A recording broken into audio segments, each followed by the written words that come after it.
All right, guys, so I want to give you a couple examples of a content schedule. I know in the last video I went over it pretty quickly, but I want to give you some examples so you can see what I mean. Now, the idea of this, like I said, is to stay consistent, to give yourself a schedule that you can follow over and over. When I had my blog, I was a full-time food blogger, and that's all I did. So my schedule during the week was very packed. You don't have to do that. What's more important is that you stick to it.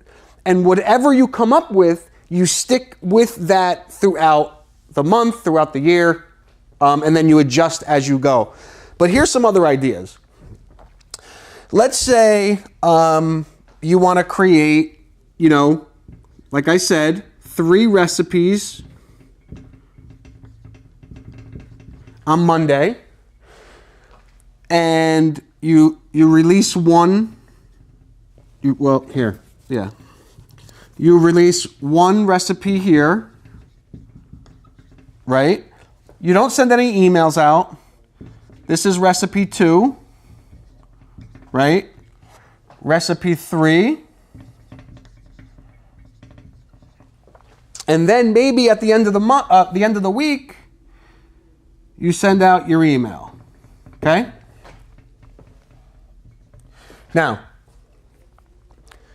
you're obviously going to repeat the same thing throughout the month, but you have to keep in mind there is prep, there is actually making the recipe, there's actually writing the recipe and writing the blog post, right? Writing the recipe and writing the blog post are the same thing. So you have to leave yourself time. So maybe you don't do 3. Maybe instead you do 2, right? So you do 2 recipes, right? You do 2 recipes, and instead of doing it Monday, Wednesday, maybe you do it Monday, Thursday, right? And you have another one. Well, here's 1, here's 2, right? And then maybe you send out an email on Sunday. What you're going to want to do is, as you start building this audience, you're going to want to see when these people are responding the most. Maybe Monday isn't a good day. Maybe it's better to do it Tuesday, Thursday, Saturday. You have to come up with your own that kind of fits you, your schedule, and what your audience likes to see.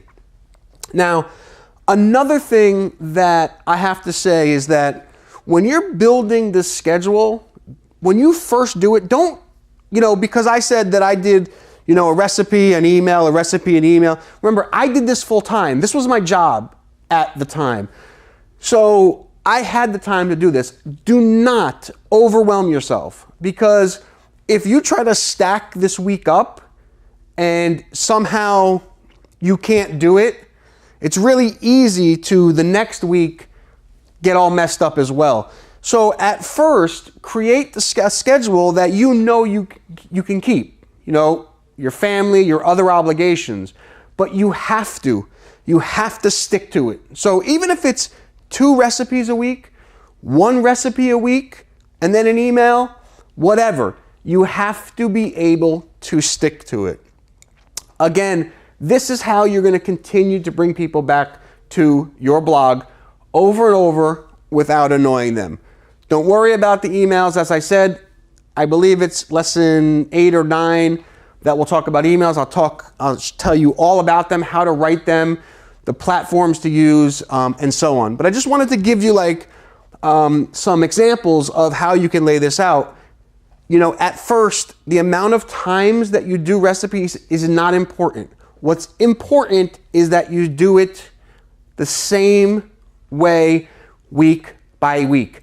That's how you're gonna build a consistent stream of pushing content, obviously, but your audience will know when you're gonna post. Now, one more thing before I let you guys go in this video is, you can get creative. If you want to do a recipe and then a video and then a recipe, we haven't spoke about video, but that's another way.